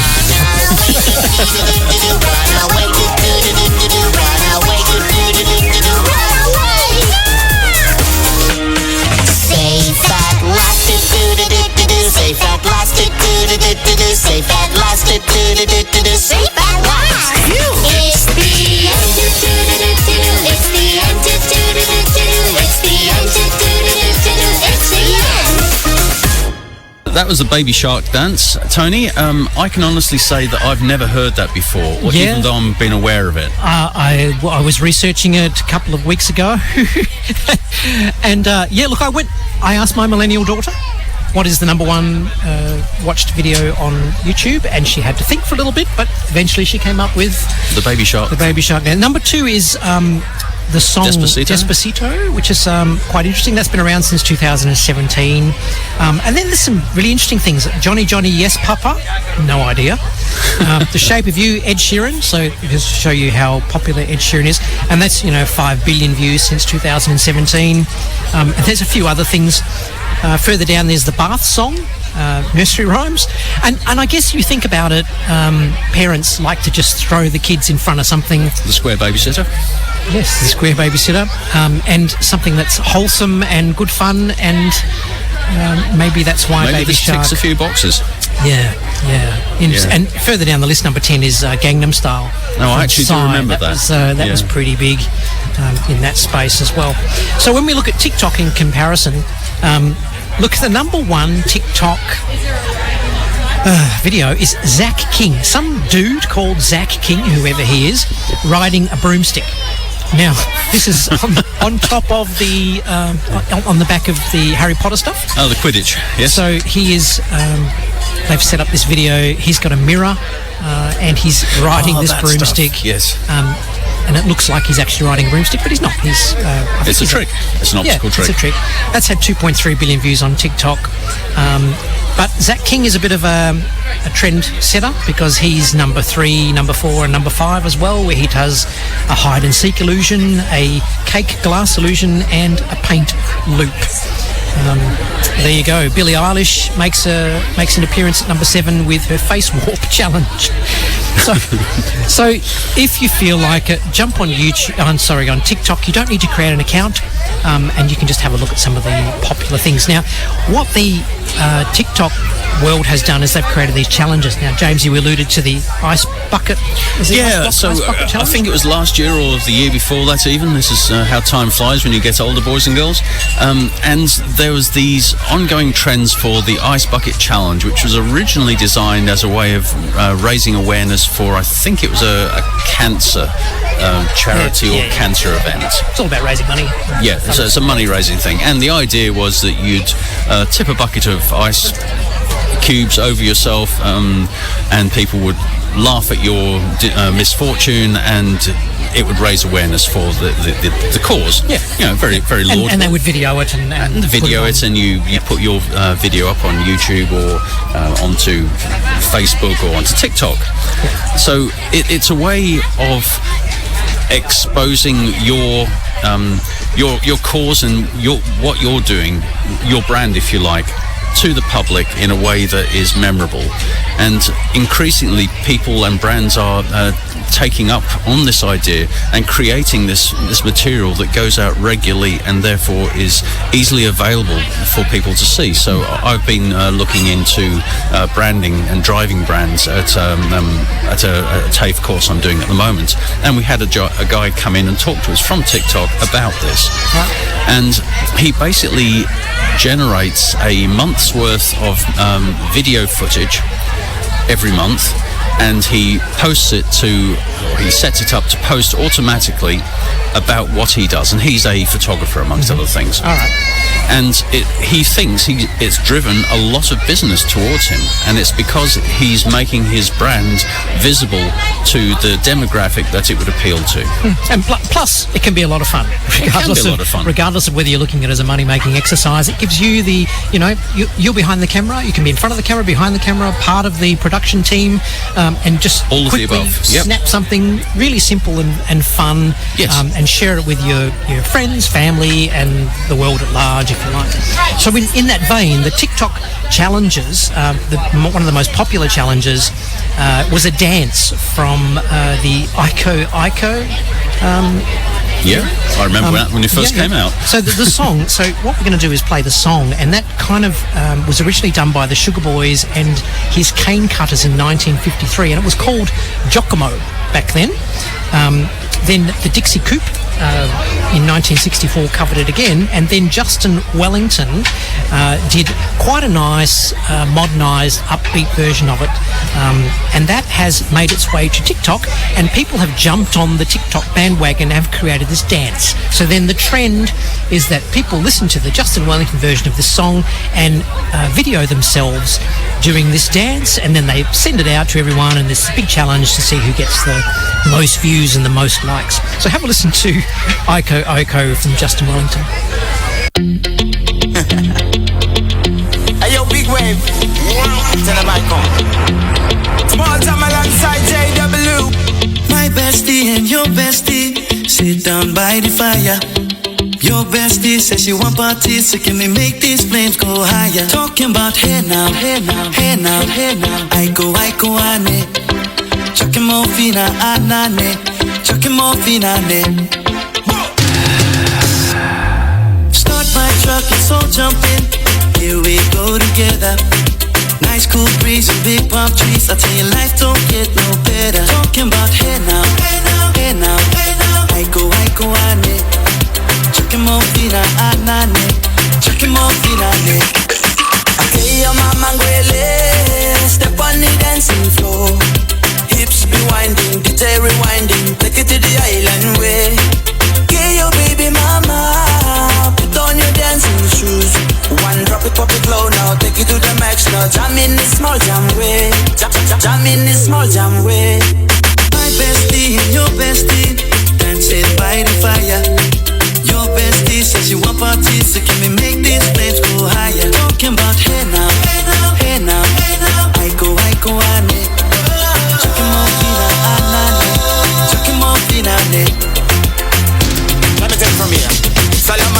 right up, right hoochie mama. Make we party non-stop in a island banda. Swing those hips and back it up to me ragga. A chance for party ladies do the doggy doggy. I'm drumming island reggae, rapping blue, green and yellow. We jumping on me beat, make a slow wine for me baby. Speakers pumping, people jumping. We drumming the island way.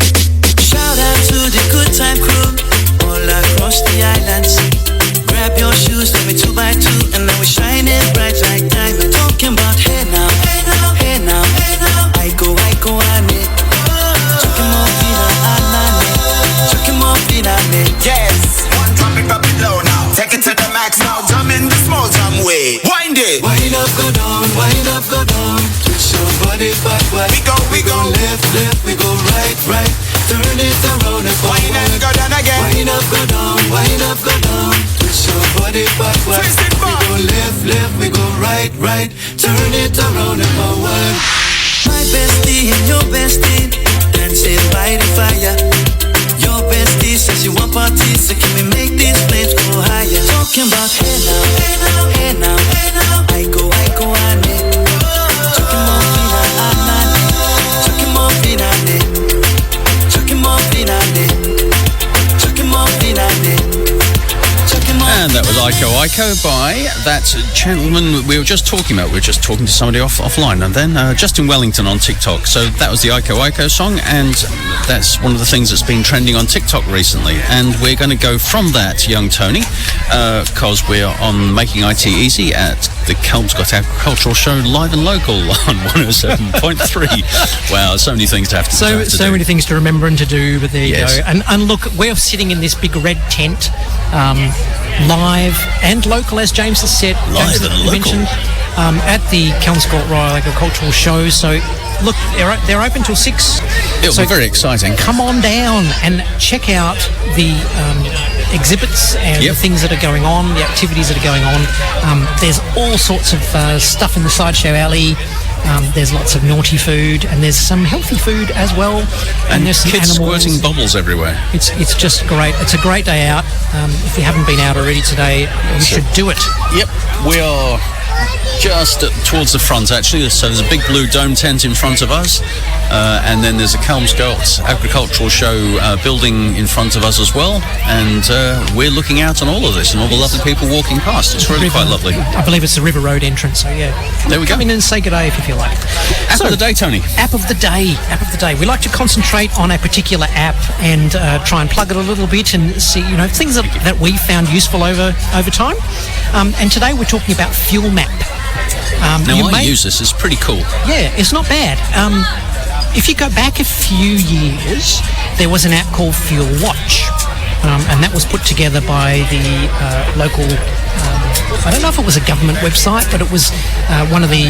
It was endorsed by the state, was it? Something like that, but I don't think it was owned by them. It was a third-party kind of thing, and it was a great little app that allowed you to watch and see the active prices of fuel. And what it did is it superimposed the petrol stations over a GPS map, and then you could have a look at the live prices of the fuel at the petrol stations in your suburb or across the country. It's very clever. And it would show the current price for today, and if you're lucky, it would show you the price for tomorrow. And you can delve a little bit deeper into it and find out the trends, and you can work out the days that the prices were cheaper and all that kind of stuff. So it was really good. But Fuel Watch disappeared. And basically it's an app and it wasn't available anymore. So another company has come out with another version of an app, and it's called Fuel Map. Very, very similar to the Fuel Watch, but it's a third-party provider, and most of the information is crowdsourced. So there is no governing body. So if you find that the price says it's $1.50 a litre, and then you go there and find it's $1.62, that's just too bad because it wasn't updated by the crowd's sourced information. But generally, it's pretty good because most people care about the price of fuel and want to keep it as accurately as possible. So Fuel Map is fantastic. Having said that, there is also a web version. Now, by web version, I mean if you go onto the internet, into your web browser, so open up Google Chrome, Microsoft Edge, Firefox, Mozilla, whatever your Safari, whatever browser web browser is, you can go to fuelmap.com and that will open up a web version, fuelwatch.com, and that will open up a web version of the old Fuel Watch website, which has been revamped, and it's pretty cool. So if you've got a mobile device, you might want to install the Fuel Map site, but if you're using your PC or indeed a web browser on your mobile device, you can go to the Fuel Watch website, which is the government endorsed version, which can be a bit more accurate in the information through there. So the whole idea is you can be about to go somewhere, you need fuel, you bring up the map, it shows where you are on the map, and then it will highlight the closest petrol stations to you, and it will also highlight the cheapest fuel in that general vicinity of where you are. Right? So if you then want to, like I'm going to Yanchep, for example, you can scroll the map to Yanchep, and then it will show you the cheapest in that area. You can switch between map view and list view, where it looks at the whole state, and you can look at all of the prices. So if you're planning a trip down south, you can decide whether you want to fuel up here or there or both, and various things like that. Fantastic way to keep an eye on the costs of your fuel. That's right, and we need to be mindful of spending money these days. The cost of living has just grown a lot very, very recently, and it's getting hard. People are suffering. I think so, and using technology as best we can to try and chase the bargains and to work out the best way to spend our money, I think is something that we should be doing. Absolutely. Yeah. Okay, we're going to finish off with a couple of songs. We have to plug the next show, young Tony. Aha. So let me just check on my notes. While we do the plugging of the show, I'm going to talk to you about... So we are plugging our Tuesday show. So I'm on with The Good and the Bad and the Ugly on Tuesday, and young Kay is due back, of course. So we're going to be on The Good, the Bad and the Ugly at 7 o'clock on Tuesday evening on Heritage FM, back in the studio for then, and we're going to be talking to our guest, and I'll get back to you on who the guest is, because I've forgotten, because I'm quite busy at the moment. And we also need to talk about Lou Gehrig's disease. Do you know anything about that, Tony? I do not. Why do we... So this is our airborne supervisor. Oh, right. Okay. Advising us to mention these things, which we are trying to do, but we're also trying to find the relevance of that. So if you would like to perhaps go to our next piece of music, please, studio, that would be absolutely fabulous. Just as a prelude to that, in 1974, the Swedish rock group Blue Suede did a cover version of this song, Hooked on a Feeling. It was originally done by B.J. Thomas in 1968. It also featured in Ally McBeal, if you ever watched that crazy television show about a girl who she reminds me so much of somebody I know. But yeah, it's an interesting little sitcom. It's made its way into a number of films. In 2014, it featured in The Guardians of the Galaxy, and it also made the soundtrack Billboard in 2014. It was also featured heavily in the teaser trailer of Guardians of the Galaxy Volume 2. So not only was it used once, but twice. So here is Blue Suede's version of Hooked on a Feeling.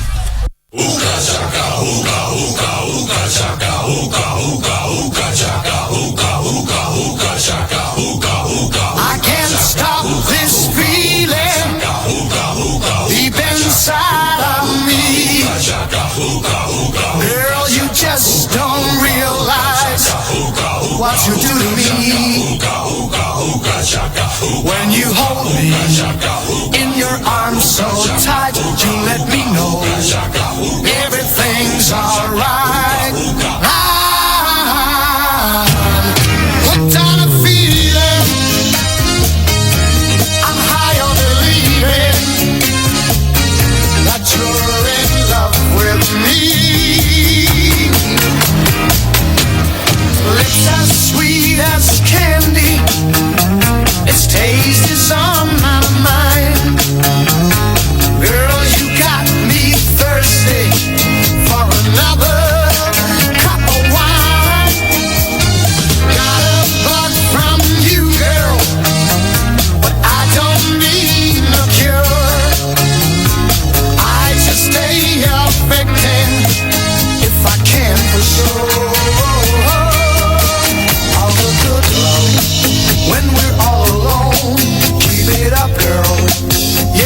turn me on. Hooked on a feeling.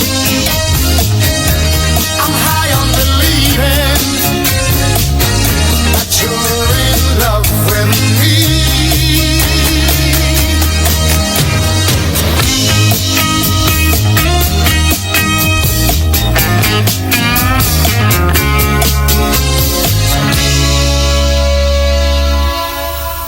All the good love when we're all alone. Keep it up, girl. Yeah, you turn me on. I'm hooked on a feeling. I'm high on believing that you're in love with me. I'm hooked on a feeling, and I'm high on believing that you're in love with me. I said I'm hooked on a feeling, and I'm high on believing that you're in love. We're live and local on 107.3 at the Kelmscott Agricultural Show. This is Making IT Easy with James and Tony, and we are going to just do a quick recap. Next time on Making IT Easy, which is the 29th of October, we're going to do a deep dive into self-education and brain training. Yes. Our app of the day will be TikTok. Our listener question is on cookies, what they are. And if you've got a listener question, let us know through our Facebook page or the website. Show notes are on at magooit.com.au. Next Tuesday, we were going to talk about the Magnificent Seven and what we're doing there. So our guests on the Magnificent Seven are the directors of SpongeBob the Musical, which is showing in Perth presently. And that's going to be Jane Anderson and David Nelson. The show features original music by John Legend, Panic at the Disco, Plain White Tees, Steve Tyler, Joe Perry, David Bowie, Brian Eno, Cyndi Lauper and Bob Hyman. Wow. A reminder that Magoo IT, in partnership with 107.3 and the Be Connected program, will be running a live class in high tea here at the radio station for up to 12 lucky seniors. It's for online week, and it will be running between 09:30 in the morning to 11:30 in the morning on Monday the 17th of October. We'll be trying one thing, which will be accessing music through technology. More information is available on our website. Ticket prices are covered by the Be Connected grant funding, and there are only 12 spaces. Actually, there's only a couple of spaces left. There are 4 remaining I've got here. So be quick. Tickets are available free on Eventbrite. Lou Gehrig's disease, which I alluded to, or ALS. Oh, let's see what's going on. Is irrelevant now. So there we go. From the word from our sponsor. Just one more thing. Also, as part of the Be Connected Week, Magoo IT are doing something for the North of the River folk. So if you happen to be listening from north of the river, City of Bayswater Library is putting on a travel researching and accommodation on Tuesday, October the 18th. So jump on Eventbrite and have a look at that if that interests you. We are at the Kelmscott Agricultural Show for the rest of today until 9 o'clock, is it, today? Keep saying... It's 6 p.m. It's 6 p.m. until 6 p.m. today. There's still lots to see. The exhibition hall is open. There's a flower pavilion. There's needlework, knitting, pottery, painting, drawing, cooking.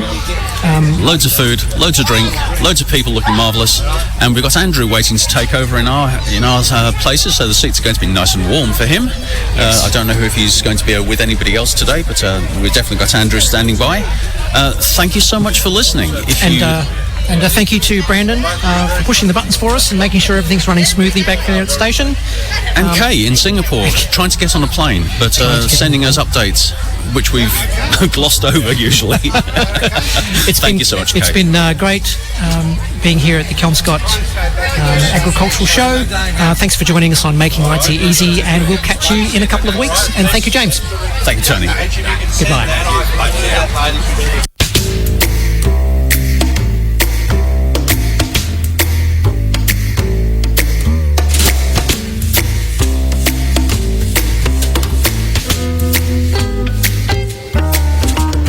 Never knew how much I love you. Never knew how much I care. When you put your arms around me, I get a fever that's so hard to bear. You give me fever. when you kiss me, fever when you hold me tight. Fever in the morning, fever all through the night. Sun lights up the daytime, moon lights up the night. I light up when you call my name, and you know I'm gonna treat you right. You give me fever when you kiss me, fever when you hold me tight. Fever in the morning, I'll fever all through the night. Everybody's got the fever. That's just something that you should know. Fever isn't such a new thing. Fever started long ago. Yeah, yeah, yeah, yeah, yeah. Oh, tell about it. Romeo loved Juliet. Juliet, she felt the same. When he put his arms around her, he said, Julie, baby, you're my flame. I'll give it fever. Fever, fever, fever, yeah. When we kissing, fever without blaming you. Oh, fever, I'm a fire. Fever, yeah, I burn for truth.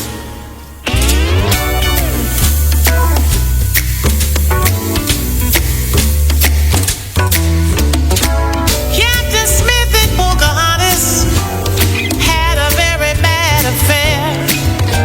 But when her daddy tried to kill him, she said, Daddy, Daddy, don't you dare. He gives me fever with his kisses, fever when he holds me tight. Fever on his missus. Oh, Daddy, won't you treat him right? Now you've heard our story. Oh, it's your story. Here's the point that we have made. I'm listening. Chicks were born to give you fever. That's right, be it Fahrenheit or centigrade. They give you fever. When you kiss them, fever. If you live, you learn. Fever, tell you sizzle. What a lovely way to burn. What a lovely way to burn. I tell you, what a lovely way to burn. All right now, what a lovely way to burn. I like that. What a lovely way to burn. You ain't right, Ray.